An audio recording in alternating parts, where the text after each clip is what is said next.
നമസ്കാരം മലയാളി വാർത്തയിലേക്ക് സ്വാഗതം.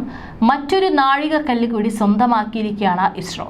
PSLV ഓർബിറ്റൽ എക്സ്പെരിമെന്റൽ മൊഡ്യൂൾ 3 അതായത് POEM 3 വിജയകരമായി ഭൂമിയുടെ അന്തരീക്ഷത്തിലേക്ക് പ്രവേശിച്ചതായി ISRO അറിയിച്ചിരിക്കുകയാണ്. മാർച്ച് 21-നാണ് POEM 3 നിയന്ത്രിതമായ രീതിയിൽ പേടകം ഭൗമാന്തരീക്ഷത്തിൽ പ്രവേശിച്ചത്. ഭ്രമണപഥത്തിൽ അവശിഷ്ടങ്ങൾ ഒന്നും തന്നെ നിലനിർത്താതെയാണ് ഭൂമിയുടെ അന്തരീക്ഷത്തിലേക്ക് പേടകം പ്രവർത്തിച്ചതെന്നാണ് പ്രത്യേകത. PSLV C58 എക്സ്പോസാറ്റ് ദൗത്യവുമായി ബന്ധപ്പെട്ട് ഭ്രമണപഥത്തിൽ നിന്ന് അവശിഷ്ടങ്ങളെ പൂർണ്ണമായി നീക്കം ചെയ്യാൻ ഇതുവഴി സാധിച്ചു.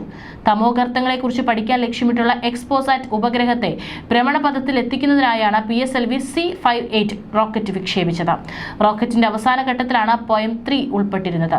ഇതിന്റെ ഭാഗമായിരുന്നു ഫ്യൂവൽ സെൽ പരീക്ഷണം. എക്സ്പോസാറ്റിനെ 650 കിലോമീറ്റർ ഉയരത്തിലുള്ള ഭ്രമണപഥത്തിൽ എത്തിച്ച ശേഷം റോക്കറ്റിന്റെ അവസാന ഘട്ടത്തെ 350 കിലോമീറ്ററിലേക്ക് താഴ്ത്തുകയായിരുന്നു. ഈ ഘട്ടത്തിൽ POEM ഭാഗമായുള്ള ഫ്യൂവൽ സെൽ ഉൾപ്പെടെയുള്ള പേലോഡുകളുടെ പരീക്ഷണം നടത്തിയത്. 4 ഘട്ടങ്ങളിലായാണ് PSLV റോക്കറ്റ് പ്രവർത്തിക്കുക. 3 ഘട്ടങ്ങൾ കത്തി കടലിൽ പതിക്കും. 4ാം ഘട്ടത്തിലാണ് POEM ഉൾപ്പെട്ടത്.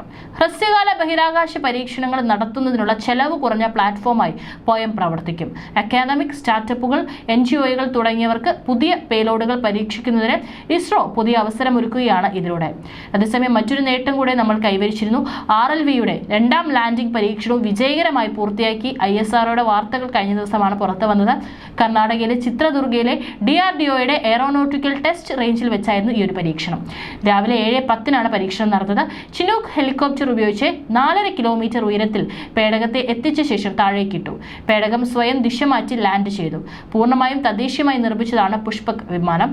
കഴിഞ്ഞ വർഷം ഏപ്രിൽ 2-നാണ് ആദ്യ RLV ലാൻഡിംഗ് പരീക്ഷണം നടന്നത്. 11 മാസങ്ങൾക്ക് ശേഷമാണ് 2ാമത്തെ പരീക്ഷണം നടത്തിയത്. കഴിഞ്ഞ തവണ നേരെ റൺവേയുടെ ദിശയിലേക്കാണ് പേടകത്തെ ഇട്ടത്. ഇത്തവണ അല്പം വശത്തേക്ക് മാറ്റിയാണ് പേടകത്തെ താഴേക്കിട്ടത്. ദിശമാറ്റ സംവിധാനത്തിന്റെ കാര്യക്ഷമത ഉറപ്പുവരുത്തുന്നതിനായിരുന്നു ഈ മാറ്റം. ശത്രുവിന്റെ ഉപഗ്രഹത്തെ ബഹിരാകാശത്ത് വെച്ച് തന്നെ നശിപ്പിക്കാൻ ഇവയ്ക്ക് കഴിയും. ഇത് ഉപഗ്രഹ വിക്ഷേപത്തിന്റെ ചെലവ് 10 മടങ്ങ് കുറയ്ക്കും. കുറച്ച് അറ്റകുറ്റപ്പണികൾക്ക് ശേഷം ഇത് വീണ്ടും വിക്ഷേപിക്കാം.